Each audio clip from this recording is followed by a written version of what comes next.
Welcome to Coruzant Technologies, home of the Digital Executive Podcast. Welcome to the Digital Executive. Today's guest is Pablos Holman. Pablos Holman is a hacker, inventor, and technology futurist with a strong focus on turning complex technology into practical tools. His projects include early work on cryptocurrency in the 1990s, developing artificial intelligence for stock market trading, and building spaceships at Blue Origin for Jeff Bezos. He contributed to creating the world's first smallest PC and worked on 3D printers at MakerBot.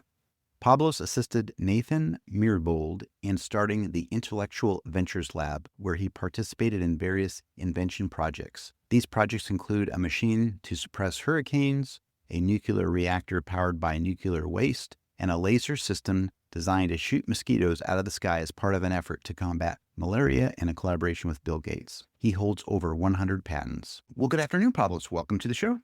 Hey, how you doing? Absolutely great, my friend. I appreciate it. And you hailing out of Manhattan today, New York. I'm in Kansas City, so Yep. Oh, great. time zone traverse today. I've done 54 countries now. I'm pretty excited about that. But Pablos, if I Wow. could, I'm going to jump right into your first question. You began as a cypherpunk working on cryptocurrency early on, then transitioned into AI-driven stock trading, building spaceships at Blue Origin, and now investing in maverick inventors through Deep Future. How does your perspective evolve from experimenting with tech to funding it? What I think about is that there's these technologies that we could bring into the world, new technologies. I got to work on some of them.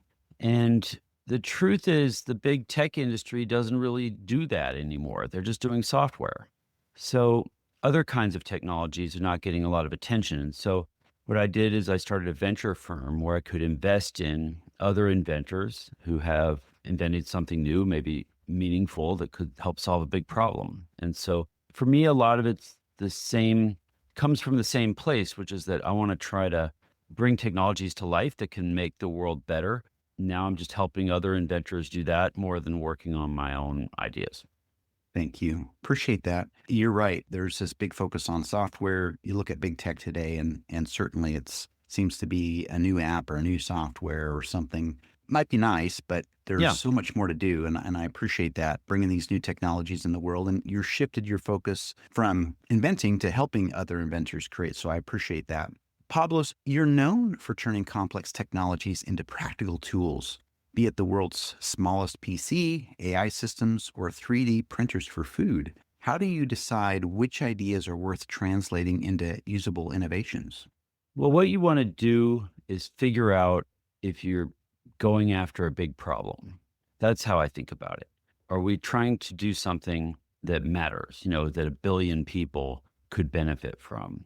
And we're kind of running out of those kinds of problems with SaaS. Um, what you can do though is look around the world and think, okay, is every single human on earth a potential customer? And the answer for that is yes, for a lot of things. That's true for energy, food, construction, manufacturing, apparel, even mining. These are industries that we take for granted because they've been around for centuries, but they are completely untouched by Silicon Valley. And so I see a lot of potential for new technologies to go and bring it. If you've got an invention that can make one of those industries 10 times better, that's worth a lot. You don't have to get all 8 billion customers to be successful.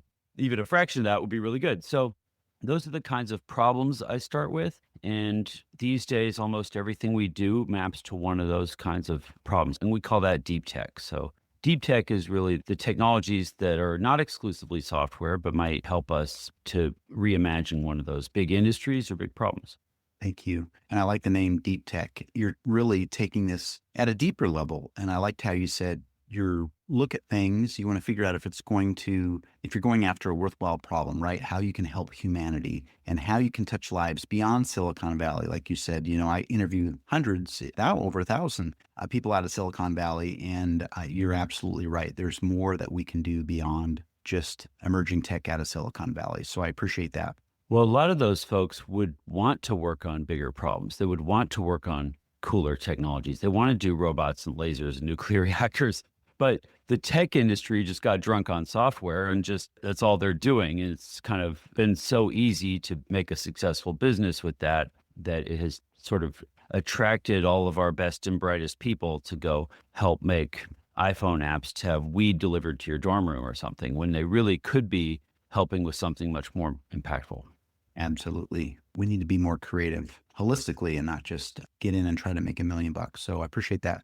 Pablos, you've suggested that we really just live in a world full of software, and that significant breakthroughs will come from hardware-based solutions. Can you explain why hardware still holds the key to transformative innovation and what excites you the most in that domain today? Well, hardware always held the key to transformative innovation. Software is very important, is just generally applicable, but the people who, we just sort of over indexed on software. We were able to systematize building businesses out of that. So, Silicon Valley has a very effective machinery for taking a software idea from a napkin to the world. That happens in a week now. And you get a whole company around it, you get investors around it, you get metrics around it, you get everything. It's all systematized. And that's great. Hardware is considered too hard. That's why it's called hardware. And so we've been steering away from anything that couldn't be done exclusively with software. But if you think about those industries that I'm talking about, automotive, shipping, those are things where you're going to have to make something physical. Well, what has changed, this is what I think a lot of people have missed. What has changed is that the reason software is so cheap and so successful is because the cost of doing a experiment is so low.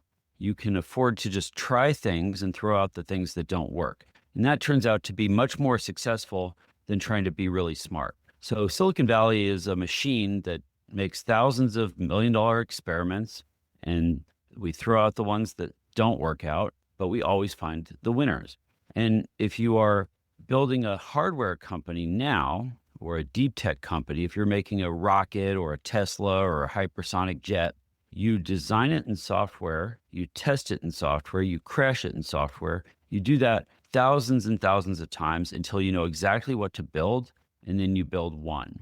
So the superpowers that made software so powerful are now advanced enough that we can bring them to building hardware. And that is what has changed in just the last few years. So we have extraordinary supercomputing capacity now. We can model our world, we can model these physical things, and we can create better design. So when you see SpaceX crash a rocket, yeah, they got to crash some rockets now and then, blow one up, but not nearly as many as NASA did. And the reason is they've crashed or blown up a billion rockets in software before they ever do it in the real world. And so when that happens, a lot of times they're doing it on purpose just to test whether their models were accurate. So this is what's happening, and we see it in almost every industry. I'm not trying to throw shade on software itself. That is very useful and we need it, but we're aiming it at the wrong class of problems is what I think. So Thank you. I appreciate that. And software is important, but there's so much more beyond that. As you mentioned, hardware has always held the key to innovation.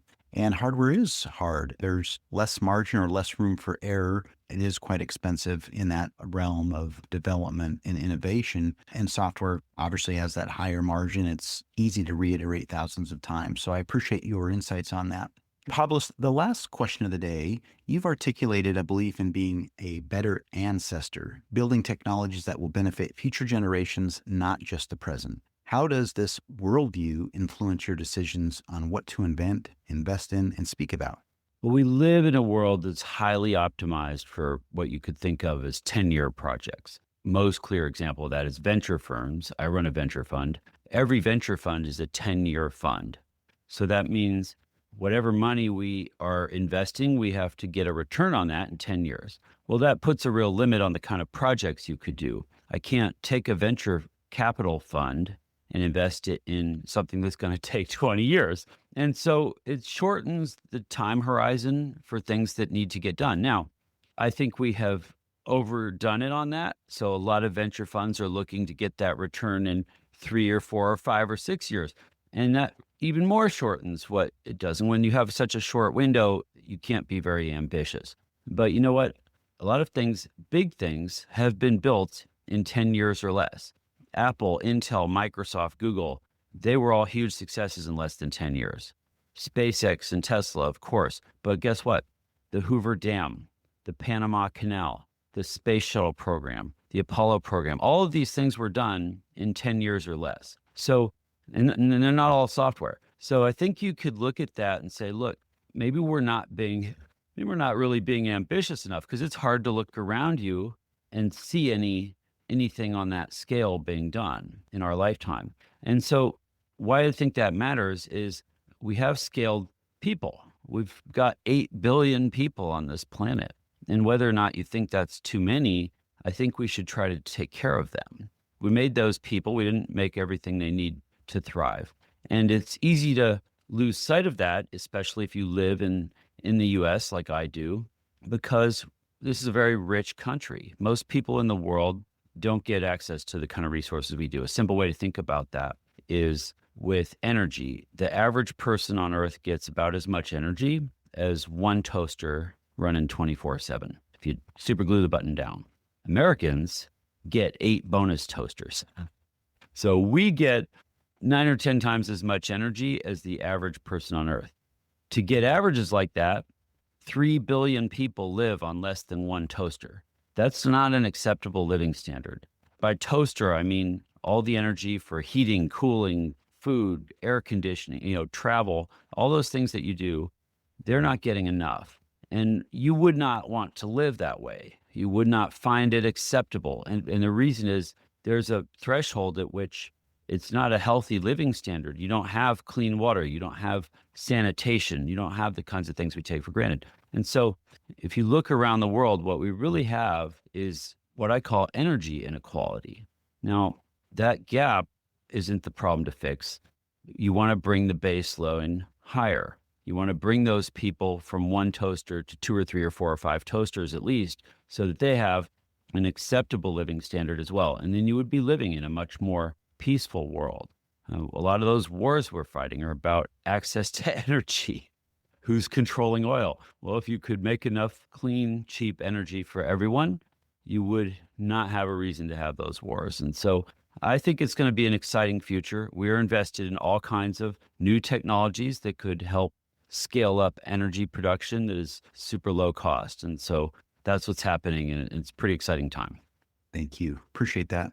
Just highlight a few things here. You talked about it's hard to be ambitious in 10 years or less, but there are a lot of things can be accomplished in that time. We just need to get back to the basics, as I'd like to say here, and really start to create and innovate in these areas that you talked about. I thought it was important. It is super important to take care of the beautiful 8 billion people in this world. And I am certainly grateful for the country I lived in. I served my country, and I love the amenities. Awesome. and so grateful. But I do like your analogy or the toaster example around energy. And you're absolutely right. We need to be thinking beyond just ourselves and how do we make this place a better planet. So I appreciate that. Pablos, it was certainly a pleasure having you on today, and I look forward to speaking with you real soon. Awesome. Thanks, Brian. Bye for now.